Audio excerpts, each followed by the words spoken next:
All right. Featured review time.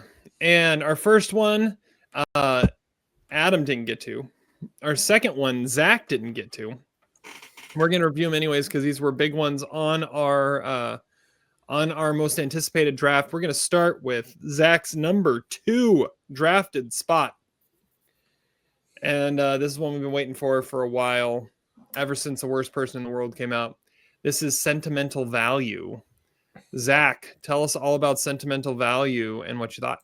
All right, Sentimental Value is the new film from Joachim Trier, who is a director that I think we all like on this podcast. He made Todd's number 1 movie of 2021, Worst Person in the World.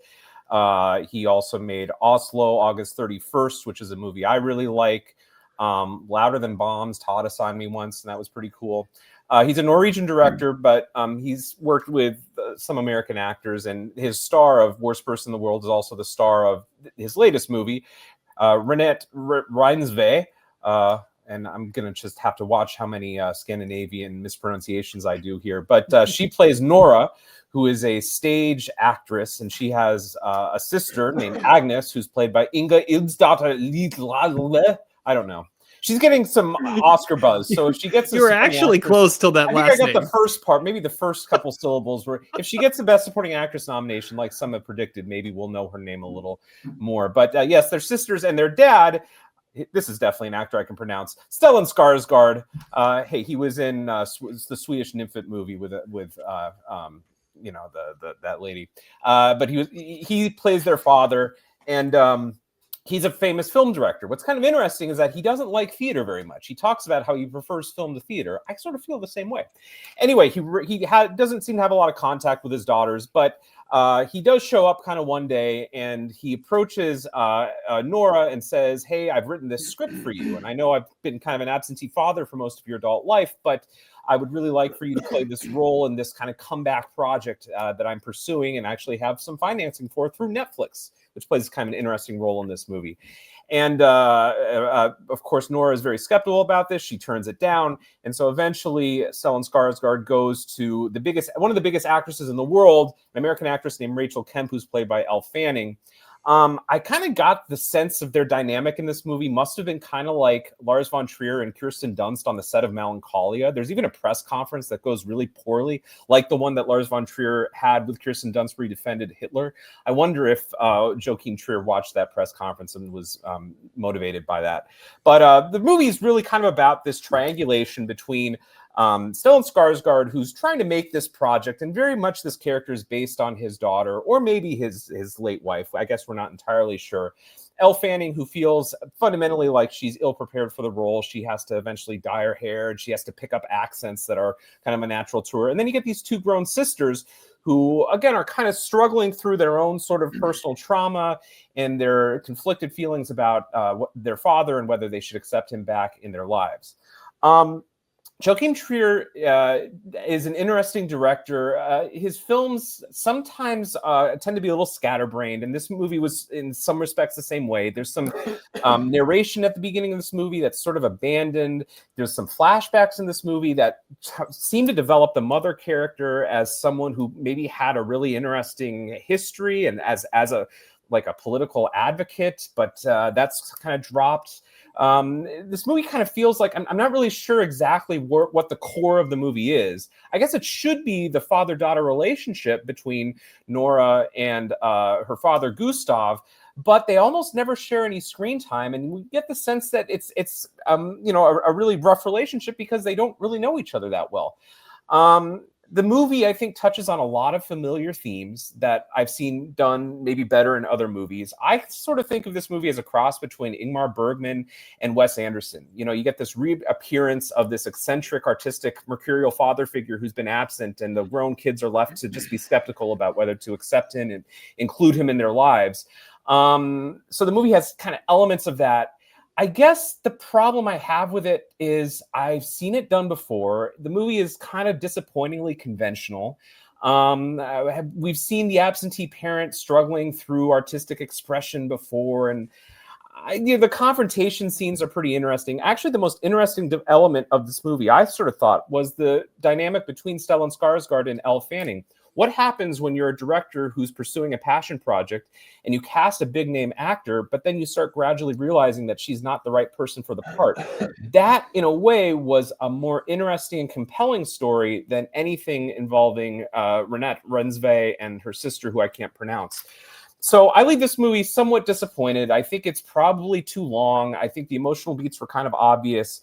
Obviously, Trier's a really talented director, but even there's some real flashes of creativity and almost brilliance in The Worst Person in the World that here just kind of feel prolonged and sluggish. So I'm at a reluctant 2.5 stars for the movie. I think maybe if you've never seen a Trier movie before, you might get more into this movie. But coming off The Worst Person in the World in Oslo, August 31st, I just kind of feel like he's done better things before, and I think he's strived for bigger things before. In many ways, this might be his most accessible film, but like I said too, it's also kind of the most conventional. So somewhat disappointed by this movie. I'd be surprised if it has a lot of Oscar success, but if you haven't seen Trier, it's worth checking out, I guess. All right, 2.5 stars from Zach. I'm gonna go next. I fell in love with this movie. It's one that I felt was kind of undeniably rich and deep in the stories it was telling, the themes it was using. I thought the Stellan Skarsgard character is really interesting, and he's one that a lot of people are saying is a favorite for Best Supporting Actor. I think the only question is he actually supporting or is he lead? I think that's an interesting question. But I think his character is fascinating because he's someone who's like dealing with mortality.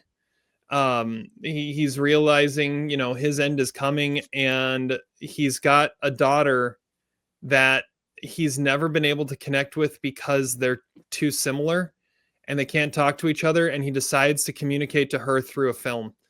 And I just think that's brilliant, and yet she doesn't want to listen to it at the same time, which is how the Elle Fanning character comes into it. And that dynamic is interesting too, because it's always wrong. And I think the most interesting scene is when Renate Reinsve and Elle Fanning sit down together and have a conversation about what's going on. The lead performances, those lead four, are amazing. You've also got Anders Danielson Lee, who is one of the male lead in Worst Person in the World. Also, random appearance by Corey Michael Smith, Chevy Chase from Saturday Night last year, who was a standout there, shows up here for like maybe 2 minutes, maybe. I think he has 1 or 2 lines, and that was it. I was like, okay, someone really wanted to be in a Joachim Trier movie, but. I thought this was undeniable. It flew by. It was 2 hours and 15 minutes, flew by as I watched this movie. And I didn't really know what to do with it at the end. Like, I felt like this is like art at its highest form at times, but one that I was like, but where do I rate this? And I think I had to go 4 stars because it just, the material, the performances, the way it just brings you in and draws you into this story that it's not even sure exactly what it's trying to say at times, but the journey you go on trying to find it with the characters is just as rewarding. So 4 stars on sentimental value for me. All right, Todd, tell us why it's like a 3-star movie. No, I mean, I'm closer to you, Terry. Okay. I mean, I love Joachim Trier's movies. Like, Worst Person in the World, of course, was my number 1 of that year, and Louder Than Bombs. The one he made in between was like a telekinetic powers movie. I was kind of weird, called Thelma. I wasn't really sure what he's doing there, but here he's back to what he does best. And I think it's interesting that filmmakers are so obsessed with things that are done on the stage, but then in this movie, he not only is, but like his director character hates the stage, and he's like obsessed with movies. So it was kind of like I don't know what he's trying to say there, but this is a different mode for Stellan Skarsgård. He should be winning the Oscar with his first nomination. He's really good here.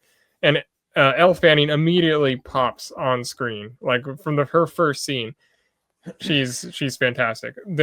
It kind of feels like a Hal Ashby movie in some ways, but also like a little bit of like Fellini. And it's low key, like really funny. Like a lot of people are just like giving other characters a hard time and like jabs that you feel are personal, but you don't really know the history of the characters. So but you kind of feel like you do because the character is just so well drawn and it's so rich and lived in.